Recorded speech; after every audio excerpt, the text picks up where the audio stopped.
In the vast expanse of the Andromeda Spiral, where three suns cast their dying light across 1,000 worlds, silence had become the most terrifying sound in the universe.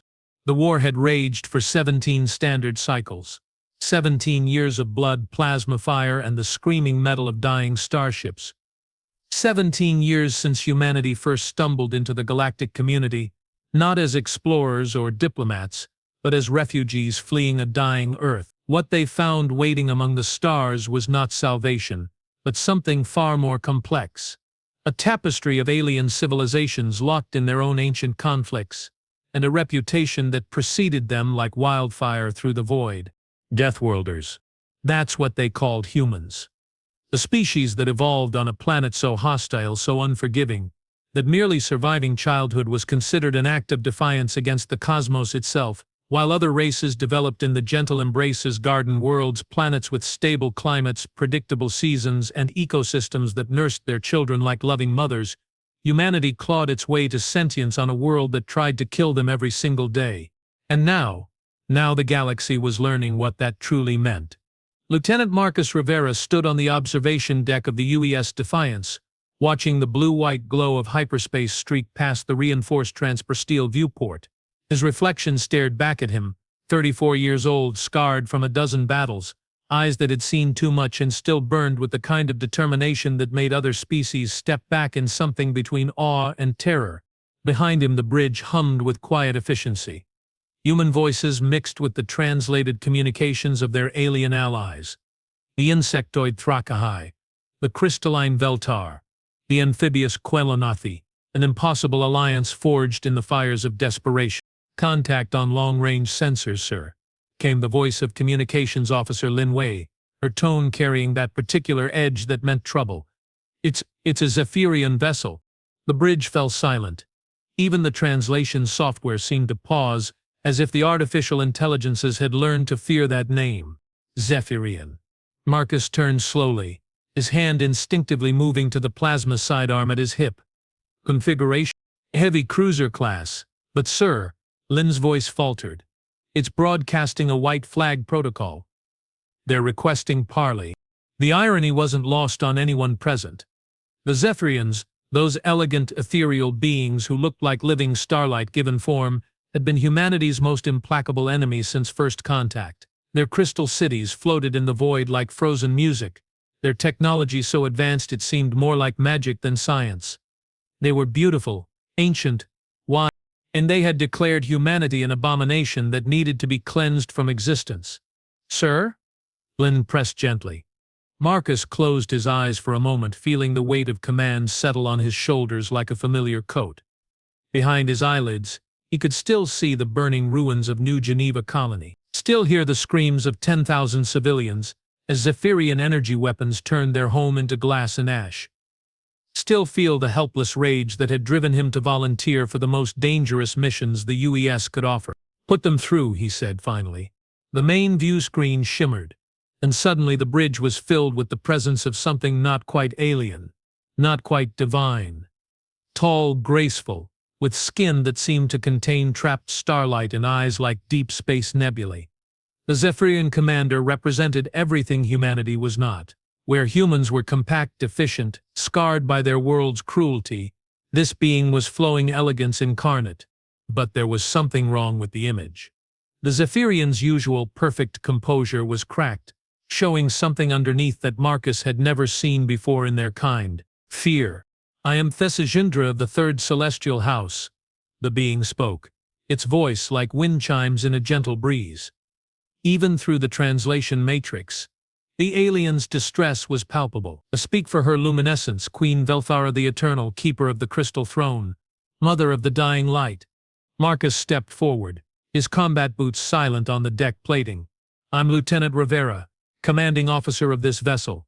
You have 60 seconds to explain why we shouldn't turn your ship into scrap metal." The threat should have been laughable. The Zephyrian vessel outmassed the Defiance by a factor of 10, its weapons capable of cracking planets, but Thesandra didn't laugh. If anything, the being seemed to shrink inward, that ethereal grace dimming like a candle in a hurricane. "My queen's daughter," Thesandra whispered, And even the translation software couldn't hide the raw anguish in those words. Princess Lyrana of the Fourth Radiance. She has been taken. The bridge erupted in surprised murmurs, quickly silenced by Marcus's raised hand. He studied the Zephyrian commander's face. If face was the right word for features that seemed carved from living light. Taken by whom? Even the name sent chills through the assembled crew. The Void Devourers were a legend, a nightmare whispered in the dark corners of space stations and colony bars. An ancient race that fed on the life force of other beings, leaving behind empty husks drifting in the cosmic dark. Most species considered them extinct, wiped out in some primordial war before recorded history began. That's impossible, Linway breathed. The Void Devourers are— Why come to us? He asked quietly. You have fleets that could burn solar systems. You have weapons we can barely comprehend. What could humans possibly offer? This Cassandra was silent for a long moment, and when it finally spoke, its voice carried the weight of ages. Because, Lieutenant Rivera of the species Terra calls human, you are the only beings in the galaxy who have ever escaped from the Void Devourers alive. The statement hit the bridge like a plasma torpedo. Marcus felt his blood turn to ice as memories he'd buried deep began to claw their way to the surface. New Geneva Colony. The screams in the dark. The things that moved like liquid shadow, draining the life from everything they touched. That was different, he said, his voice rougher than he intended. We didn't escape them. You killed them, Cassandra finished, leaning forward with desperate hope flickering in its cosmic eyes. When they came for your colony world, when they began to drain the life from your people, your species did something no other race in recorded history has ever done. You fought back. You found a way to hurt them. You made them bleed. Marcus closed his eyes again, this time seeing not the burning colony but something worse. The moment when Corporal David Kim, barely 19, fresh from the mining platforms of Titan, had thrown himself onto one of the shadow creatures with nothing but a combat knife and a frag grenade. The moment when humanity learned that even nightmares could die if you were willing to pay the price.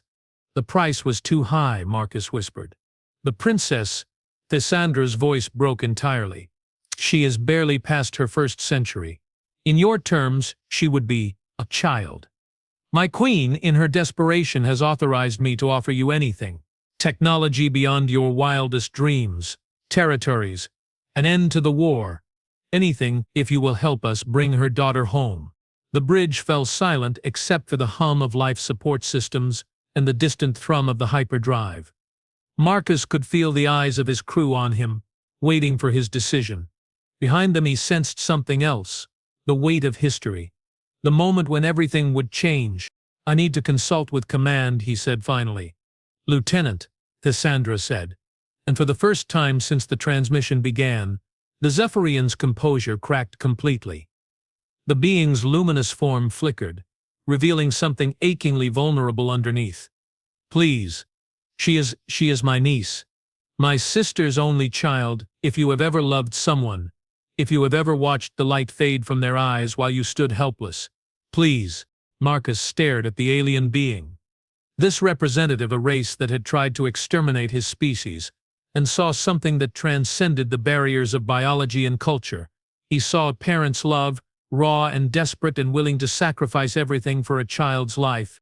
I'll need full intelligence on the Void Devourer ship configurations, he heard himself saying. Transport capabilities, weapon systems, crew complements, everything your people have. Hope blazed in Cassandra's cosmic eyes like a newborn star. You'll help us? Marcus thought of Corporal Kim, barely 19 and willing to die to save strangers. Thought of the colony children who would never grow up, never see Earth's blue skies or smell rain after a summer storm. Thought of all the prices paid and debts still owed in this cold, vast universe. As the transmission ended, and the view screen returned to the star-streaked void of hyperspace, Marcus turned to find his communications officer staring at him with a mixture of admiration and concern. Sir Linway said quietly, "Command is going to have your head for this." Marcus managed a grim smile, the kind that had carried humanity through ice ages and wars, plagues and the death of their homeworld. Lin, in about 12 hours, Command's going to have a lot bigger problems than one rogue lieutenant. Behind them, unnoticed by the human crew, a shadow flickered across the sensor displays, too brief to trigger alarms, too faint to register on their primitive detection systems. But for just a moment, something vast and hungry had turned its attention their way, something that remembered the taste of human defiance. And in the depths of space, where even starlight feared to travel, a child's scream echoed through dimensions that had no name. The UES Defiance dropped out of hyperspace at the edge of the Kepler 442 system, and immediately every alarm on the ship began screaming.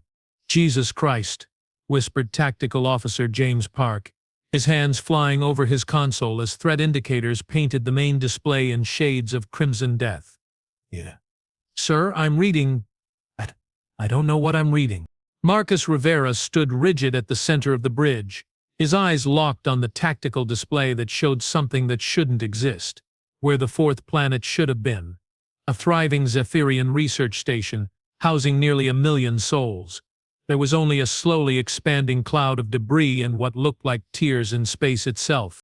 "Report," he ordered, his voice carrying the kind of calm that came from years of staring death in the face. Before Marcus could respond, the air on the bridge seemed to ripple, and suddenly Sandra materialized in a column of golden light, not as a hologram but physically present through some Zephyrian teleportation technology that made human science look like stone knives. The ethereal being was no longer the composed diplomat from their first encounter. Its luminous form flickered like a dying star, and the anguish radiating from it was so intense that several human crew members actually stepped back instinctively. "How many?" Marcus asked quietly. "Nearly 1,000,000 researchers, their families, the artificial intelligences that maintained the research stations." This Sandra's voice broke. "All of them. Drained, consumed, turned into fuel for those creatures' hunger." Linway looked up from her communications console, her face grim. "Sir, we're receiving a wideband transmission. It's not using any known communication protocols. The signal is coming from that distortion field." "Put it through." The bridge lights dimmed as something vast and alien seized control of their communications array. "Small bright things," the voice purred, each word dripping with casual malevolence. "We taste your fear across the void. Sweet, familiar. We remember your flavor from the world you call New Geneva. The Zephyrian child writhed so beautifully in our grasp." The voice continued, and now there was something like laughter in its tone, if laughter could sound like breaking glass in dying worlds. "Her light grows dimmer with each passing moment. Soon she will be empty, hollow, perfect vessel for our offspring." This Sandra made a sound like crystal shattering, its entire form flaring with desperate rage. "Show her to us. Prove she still lives. Of course, little star child. Gaze upon your princess." The view screen shimmered, and suddenly they were looking at something that violated every principle of physics and sanity. The space around them seemed to bend, reality warping like heated metal, until they could see inside a ship that existed in 11 dimensions simultaneously. And there, suspended in a web of pure darkness that pulsed with malevolent life, was Princess Lyrana of the Fourth Radiance. She was beautiful in the way that only Zephyrian royalty could be, her form seeming to contain entire galaxies, her presence radiating the kind of ethereal grace that made mortal beings weep just to witness it. But now that beauty was dimmed, her starlight flickering like a candle in a hurricane, dark tendrils of shadow wound around her like parasitic vines, slowly, methodically draining the cosmic fire that was her very essence. "My daughter," Sandra whispered, and the pain in its voice was so raw that several bridge crew members looked away. "What have they done to you?" The princess's eyes, nebulae given consciousness, flickered open and focused on the transmission with an effort that was clearly agonizing. When she spoke, her voice was barely a whisper of wind through empty space. "Uncle, please, don't let them change me. I can feel them inside my thoughts, trying to make me like them." "Such delicious terror," the void devourer voice purred. "She will birth a new generation of our kind, and together they will consume this galaxy's light star by star." "You bastards," Marcus snarled, stepping forward toward the viewscreen as if he could somehow reach through it and strangle the creatures responsible. "She's a child.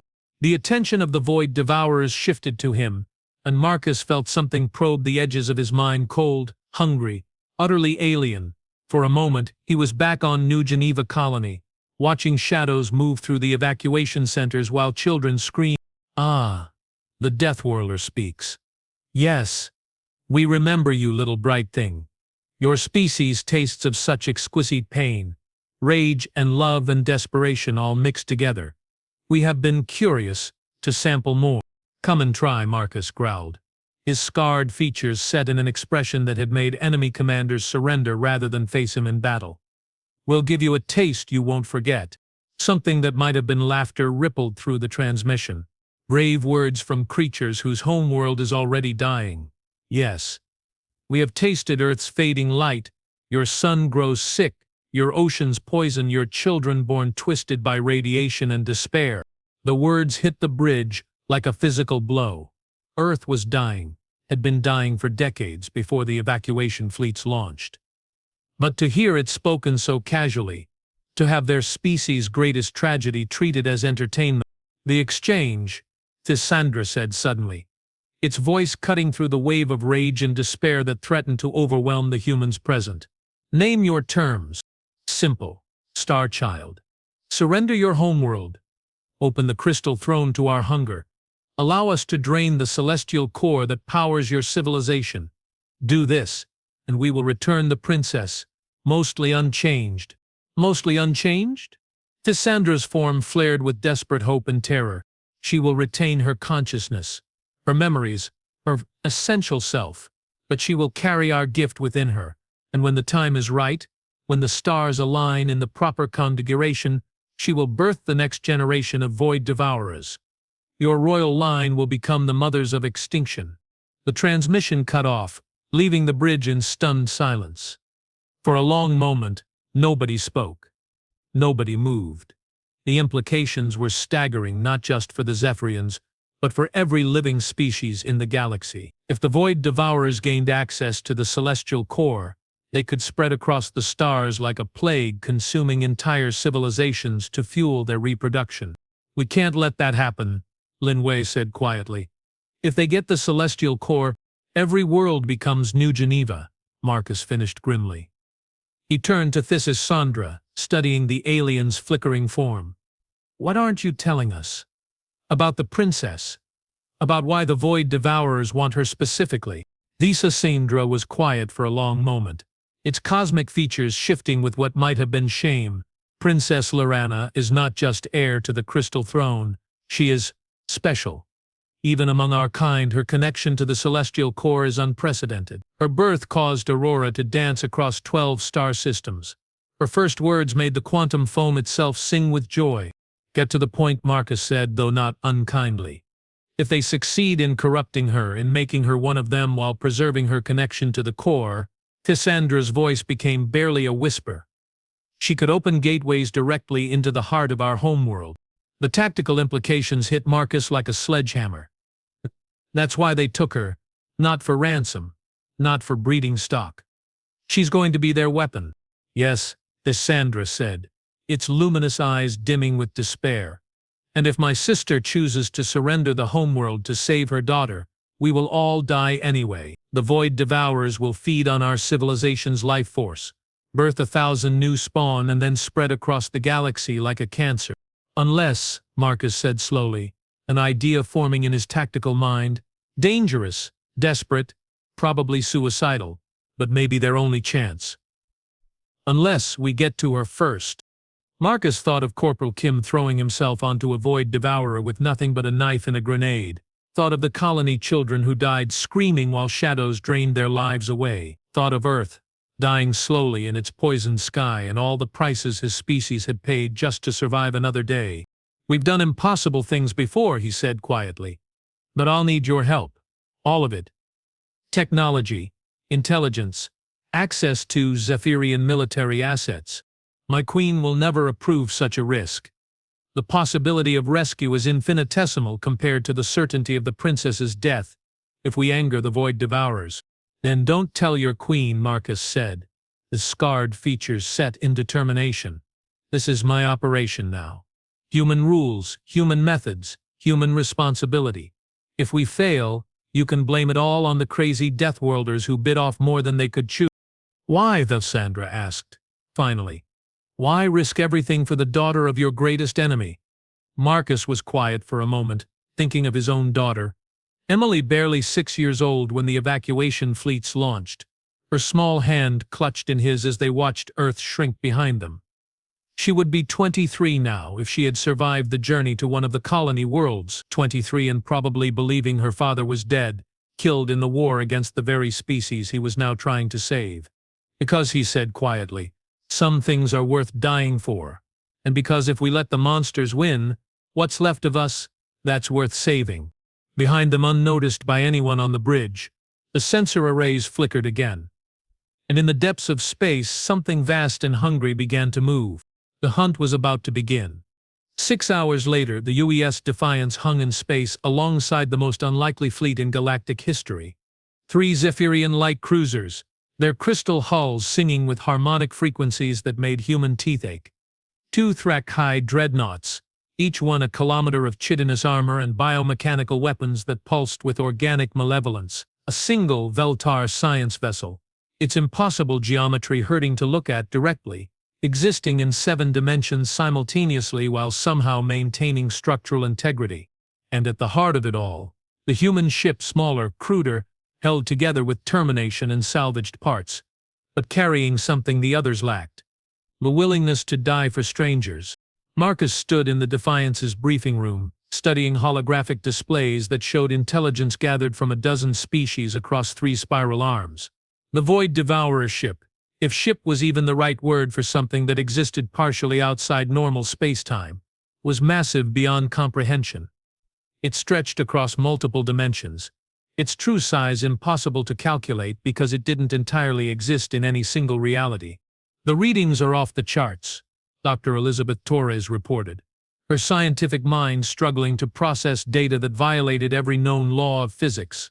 Energy signatures that shouldn't be possible, matter that exists in quantum superposition, and life signs. She paused, her face pale. Thousands of them, maybe tens of thousands, all in various states of consumption. But they can hurt us just fine, growled Captain Veleth from the crystalline science vessel. Their shadow weapons ignore conventional shielding, drain energy directly from our power cores, turn our own technology against us. Marcus studied the display showing the Void Devourer vessel, his tactical mind racing through possibilities and discarding them one by one. Conventional assault was impossible. You couldn't fight something that could step outside reality whenever it wanted. Stealth was equally futile. Creatures that fed on life force could detect any living being from light years away. Negotiation was out of the question. The Void Devourers had already made their terms clear, which left only one option. Dr. Torres frowned, her scientific curiosity overriding her fear for a moment. What do you mean? Inside the ship itself. Once they bring us aboard, and they can't resist the chance to feed on new victims. They'll want us solid, real, present in normal space-time so they can drain our life force properly. That's when we hit them. The room erupted in protest from every species present. The plan was insane, suicidal, a one-way trip into the worst kind of death imaginable. But Marcus held up a hand, and something in his expression, the same look that had carried humanity through the death of their homeworld, silenced the objections. I know how it sounds, but think about it. They'll expect us to try to fight our way in. They won't expect us to walk through the front door. Sandra's cosmic eyes focused on him with desperate intensity. Even if we could somehow reach the princess, how would we escape? The ship exists in 11 dimensions. We could search for millennia and never find our way out. Marcus smiled grimly, and for the first time since the mission began, there was genuine confidence in his expression. That's where our Deathworlder advantage comes in. We don't think like you do. We don't plan for victory. We plan for survival, and sometimes, those are 2 very different things. 3 hours later, Marcus stood in the Defiance's hangar bay watching the final preparations for what would either be the most desperate rescue mission in galactic history or the most spectacular suicide ever attempted. The strike team was small, 8 humans, Cassandra, 2 Thrak-high warriors and a Veltar navigator, whose crystalline form could supposedly maintain orientation in multidimensional space. Each team member wore armor that was more patchwork than protection, cobbled together from the best technology 5 species could provide in 3 hours. "Remember," Marcus addressed the assembled team, his voice carrying across the hangar with the kind of authority that came from leading people through impossible situations. "Once we're inside that thing, we're operating on human time, human rules. No hesitation, no second-guessing, no stopping to admire their technology or figure out how it works. We get in, we find the princess. We get out, everything else is secondary. And if we can't get out," asked Sergeant Maria Santos, her plasma rifle humming with barely contained energy. Marcus met her eyes steadily. "Then we make sure the princess does." The boarding craft was a nightmare of jury-rigged technology. A Zephyrian stealth shell wrapped around human life support systems, powered by a HFY bioreactor and navigated by Veltar quantum computers. It looked like something that should fall apart if you looked at it wrong. But it had one crucial advantage. It was too small and too crude for the Void Devourers to consider a genuine threat, which was exactly what Marcus was counting on. "Contact in 30 seconds, reported the pilot, Lieutenant Jake Morrison, barely 22 and volunteering for what was almost certainly a suicide mission because it was the right thing to do. They're opening something. Bay doors, maybe. Hard to tell when the ship keeps phasing in and out of reality." Through the craft's viewport, Marcus could see the Void Devourer vessel opening like a flower if flowers were made of pure darkness and hungry shadows. The opening was vast, easily large enough to swallow their boarding craft whole, and beyond it lay something that hurt to look at directly. "Here we go," Morrison whispered, and then they were inside. The transition from normal space to the interior of the Void Devourer ship was like falling through layers of nightmare. Reality twisted, folded, became something fluid and uncertain. For a moment that lasted eternity. Marcus felt his consciousness scattered across 11 dimensions, his sense of self stretched thin as gossamer. The hangar, if that's what it was, defied description. Walls that curved in directions that had no names, ceiling that stretched both infinitely high and oppressively low simultaneously, and everywhere the sound of breathing that wasn't quite breathing from things that weren't quite alive. "Jesus," whispered Corporal Tommy Chen, his voice shaking as he took in their surroundings. "What is this place?" Before anyone could answer, the shadows began to move. They flowed like liquid darkness, coalescing into shapes that might have been humanoid if you squinted and didn't look too closely at the parts that twisted wrong. Void Devourers, in all their terrible glory, beings of pure hunger given form and malevolent intelligence. "Welcome, little bright things," came the voice that spoke directly to their minds rather than their ears. "We have prepared such wonderful accommodations for you."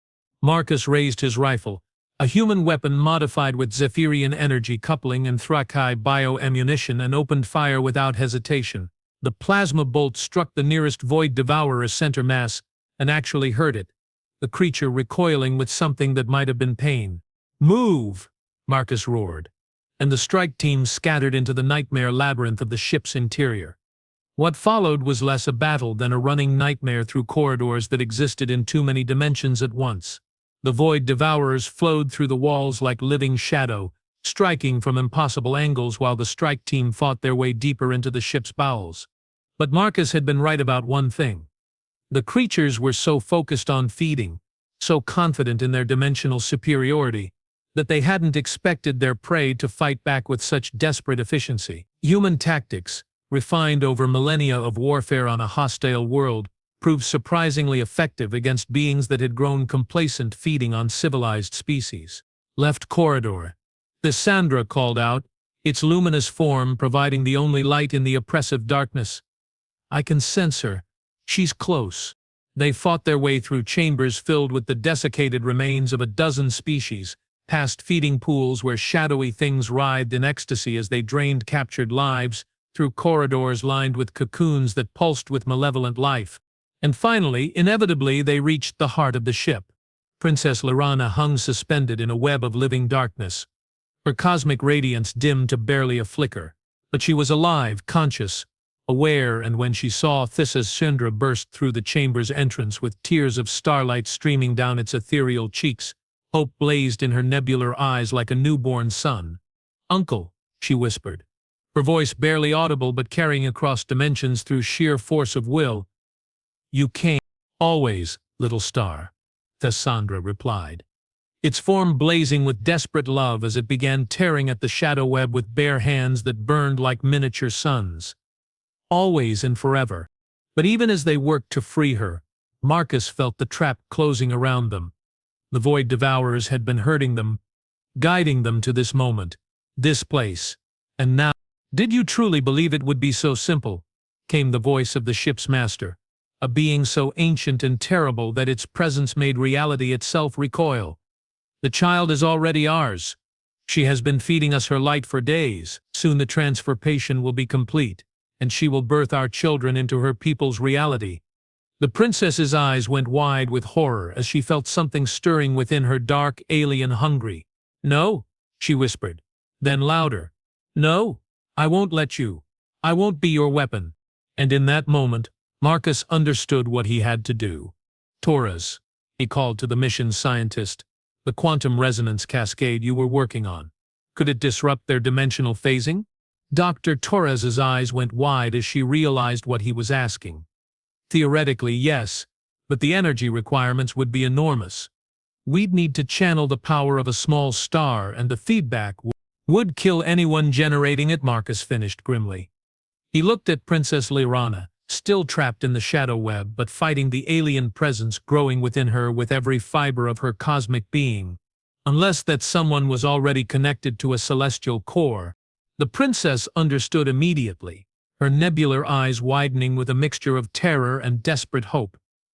"The resonance would have to flow through me. It would burn out the Void Devourer infection. But it might kill you in the process," Cassandra said, its luminous form flickering with anguish. "I won't allow it. There has to be another way." Marcus stepped forward, his scarred features set in the expression that had carried humanity through its darkest hour. "Princess, can you do it? Can you channel that much power without losing yourself?" She was quiet for a moment, and in that silence they could hear the Void Devourers closing in, their hungry whispers echoing through the ship's twisted corridors. When she spoke, her voice carried the weight of royal decision and the desperate courage of youth facing the impossible. "I can try, but Lieutenant, if I fail, if the infection takes hold and I become their weapon." Her cosmic eyes met his with terrible clarity. "You'll have to kill me. Promise me that. Don't let them use me to destroy my people." Marcus nodded grimly. "You have my word." The Void Devourers burst into the chamber like a tide of living nightmare, their shadow forms flowing across walls and ceiling with impossible speed. But Marcus and his team were ready. Human weapons opened fire in precise patterns, creating a defensive perimeter around the princess, while Cassandra and Dr. Torres worked frantically to establish the quantum resonance link. "Almost there," Torres called out over the screaming of plasma fire and the inhuman shrieks of wounded Void Devourers. "I need 30 more seconds." "You've got it," Marcus replied, his rifle bucking in his hands as he poured fire into the advancing shadows. Beside him, Sergeant Santos was laying down suppressing fire with a heavy plasma cannon, while Corporal Chen threw grenades that exploded in bursts of silver light, another human innovation that seemed to cause the creatures actual pain. The Thrak-High warriors fought with insectoid precision, their bioweapons adapting in real time to exploit weaknesses in the Void Devourer's shadowy forms. The Veltar Navigator had somehow folded itself into 7 dimensions simultaneously, striking from angles that didn't exist in normal space. But they were being overwhelmed. For every Void Devourer they destroyed, 2 more flowed out of the ship's twisted geometry. The creatures were infinite, eternal, fed by the life force of 1,000 conquered worlds. "Now!" Dr. Torres screamed. "She has to do it now." Princess Lyrana closed her cosmic eyes and reached deep within herself, past the growing infection of alien hunger, past the terror and despair down to the core of what she truly was. Royal heir to the crystal throne, child of starlight and cosmic fire, daughter of a civilization that had turned dying suns into gardens and woven songs from the quantum foam itself, power erupted from her like a newborn supernova. The quantum resonance cascade tore through the Void Devourer's ship like the wrath of an angry god. disrupting the dimensional matrices that allowed it to exist in 11 realities simultaneously. Suddenly, impossibly, the vessel was forced into normal space-time, solid, real, vulnerable. The effect on the Void Devourers was immediate and catastrophic. Creatures that had existed for eons as beings of pure shadow suddenly found themselves locked into physical forms. Their connection to the spaces between dimensions severed. They screamed. A sound like the death of galaxies, as their shadowy bodies began to burn away in the wash of cosmic fire pouring from the princess. But the effort was killing her. Marcus could see her luminous form flickering, dimming, the infection fighting back with desperate malevolence as it felt itself being purged by forces it couldn't comprehend. Dark veins of void devourer essence crawled across her cosmic features like living tattoos, and her eyes, her beautiful nebular eyes, began to fill with hungry darkness. "She's losing," Thisisandra whispered in horror. "The infection is too strong, too deeply rooted. It's going to take her." Marcus made a decision that would haunt him for the rest of his life, assuming he lived long enough to be haunted by anything. "Listen to me," he said quietly, his voice somehow carrying over the chaos around them. "I know what it's like to carry darkness inside you, to feel it growing, consuming everything good about who you are. But you know what I learned on New Geneva Colony?" The princess's eyes focused on him, fighting through the alien infection with sheer force of will. "What?" "Sometimes the only way to kill the monster is to let it feed on something it can't digest." Marcus smiled grimly, the expression of a man who had seen too much death and finally found a way to make it mean something. "And humans? We're pretty hard to digest." Before anyone could stop him, he pressed his consciousness against hers, letting his memories flow into her cosmic awareness. New Geneva Colony burning, children screaming as shadows drained their lives, the moment when Corporal Kim threw himself onto a void devourer with nothing but courage and a grenade. Earth dying slowly in its poisoned sky while evacuation fleets carried the last remnants of humanity to uncertain futures among the stars. The void devourer infection recoiled from those memories like acid poured on shadow. It had fed on fear, despair, the corruption of innocence for so long that it couldn't process the raw, defiant humanity Marcus was pouring into the princess's consciousness. And in that moment of confusion, of alien hunger trying to digest something indigestible, Princess Lorana struck back. Cosmic fire erupted from every atom of her being, burning away the last traces of shadow infection with the kind of stellar fury that had forged the heavy elements in the cores of dying stars. The void devourers throughout the ship screamed in harmonized agony as their link to their chosen host was severed, their carefully laid plans crashing down around them like a house of cards in a hurricane. The ship began to tear itself apart, dimensional matrices collapsing as the vessel lost cohesion between realities.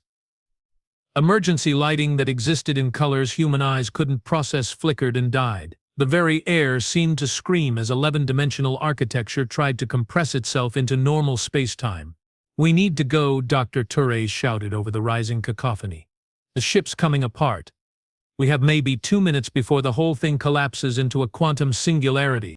But as they fought their way back through corridors that were folding in on themselves, Marcus stumbled, his vision blurring. The psychic link he'd established with the princess had taken more out of him than he'd expected. His consciousness felt stretched thin, scattered across dimensions he didn't have names for. "Sir," Sergeant Santos caught him as his knees buckled. "We need to move." "Go," Marcus whispered, his voice barely audible over the dying ship's death screams. "Get her out of here? Get them all out?" "Not without you," Santos replied with the kind of stubborn loyalty that made human soldiers legendary throughout the galaxy. She hauled him upright, supporting his weight as they ran through passages that were becoming increasingly abstract concepts rather than physical spaces. They reached the hangar just as the last supports gave way. The boarding craft was already spinning up, its hybrid engines screaming protest, as Lieutenant Morrison fought to maintain stable flight in a space that was rapidly ceasing to exist in any meaningful sense. "Everyone aboard," Thisandra called out, its luminous form blazing like a beacon in the collapsing darkness. The alien being helped drag Marcus into the craft, its cosmic features tight with concern and something that might have been gratitude. They launched just as the Void Devourer ship completed its collapse, 11 dimensions of twisted architecture crushing down into a point of infinite density that would have torn apart their souls if they'd been caught in its influence field. The boarding craft burst out of the dying vessel's hangar like a bullet from a gun, its jury-rigged systems pushed far beyond their design limits but somehow holding together through sheer bloody-minded determination and the kind of engineering that treated physics as a suggestion rather than a law. Behind them, the greatest weapon in the Void Devourer's arsenal, a ship that had existed for eons as a cancer on reality itself, collapsed into a quantum singularity and then, with a flash of light that briefly outshone nearby stars, ceased to exist entirely.